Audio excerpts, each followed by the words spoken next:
Under pressure, off his back foot, up for grabs. The 2025 Miami Hurricanes football season got off to a strong start, beating number 6 Notre Dame, sweeping their in-state rivals, and rising to number 2 in the nation.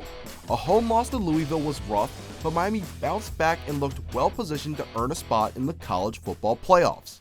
SMU on the verge of history. Harden, trick or treat, Dallas. SMU wins. On November 1st, Miami dropped their second game in 3 weeks, devastating their chances of making the playoffs. With 4 weeks left, the Canes needed a dominant final stretch to have any chance at making the postseason. And they did just that, outscoring their opponents by a combined 110 points. Despite the strong finish, Miami was still on the outside looking in. Notre Dame, who ended their season with the same record as the Canes, held the final at-large bid even though Miami beat the Fighting Irish earlier in the season. And as Mario Cristobal trotted off the field after the regular season finale, he gave one last plea to CFP voters. In all phases, and you know what? The best part about football, you get to settle it on the field, where head-to-head is always the number one criteria for anything regarding athletics and football.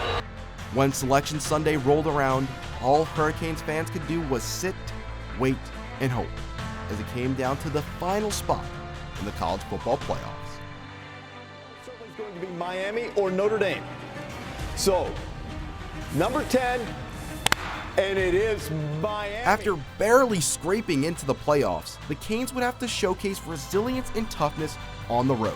Their first matchup found the Canes in windy and rowdy College Station, taking on the Aggies and their 100,000 plus fans, and it was a defensive showdown. Ruben Bain dominated the A&M O-line with 3 sacks, and Keontae Scott, once thought done for the year with a season-ending foot injury, chased QB Marcel Reed around the field all game. Tied 3-3 late in the fourth, Miami got a spark from the heart and soul of their offense, as Mark Fletcher rumbled down the field for a 56-yard gain.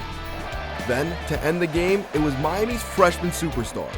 First up, Malachi Toney, who ran a jet sweep for the game's only touchdown, and then, with A&M yards away from a potential game-tying touchdown, Bryce Fitzgerald coming over the middle for a game-ending interception.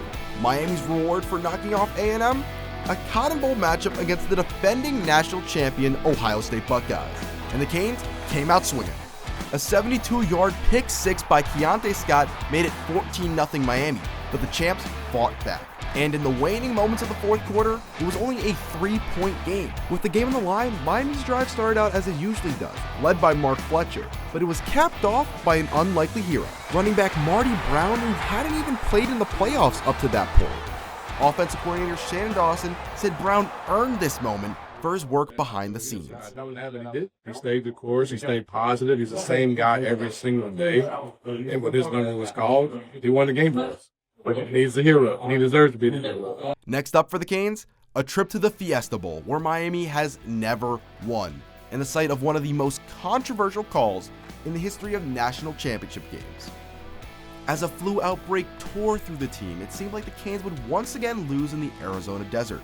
4 dropped interceptions, 10 penalties for 74 yards, a tipped Carson Beck pass turning into an interception. A lot was going wrong for the Canes.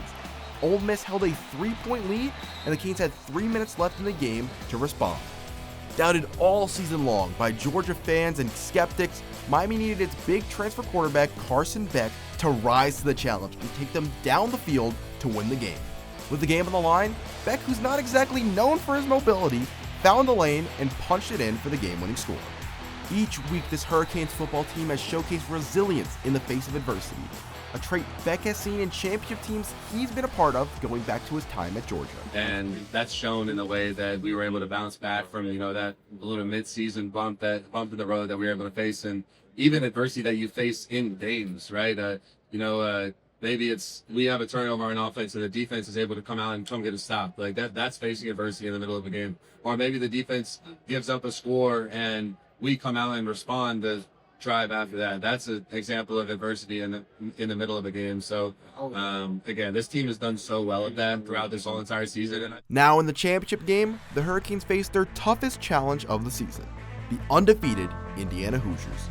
A tough, physical team that, just like Miami, can dominate the line of scrimmage.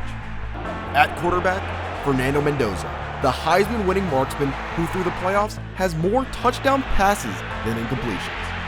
And at the helm, Curt Cignetti, who has turned the most losing team in college football history into a disciplined buzzsaw that has crushed its opponents, outscoring them by 69 points through these 2 playoff games. Will the U officially be back, or will the Hoosiers complete the greatest turnaround in college football history? We'll find out tonight at Hard Rock Stadium.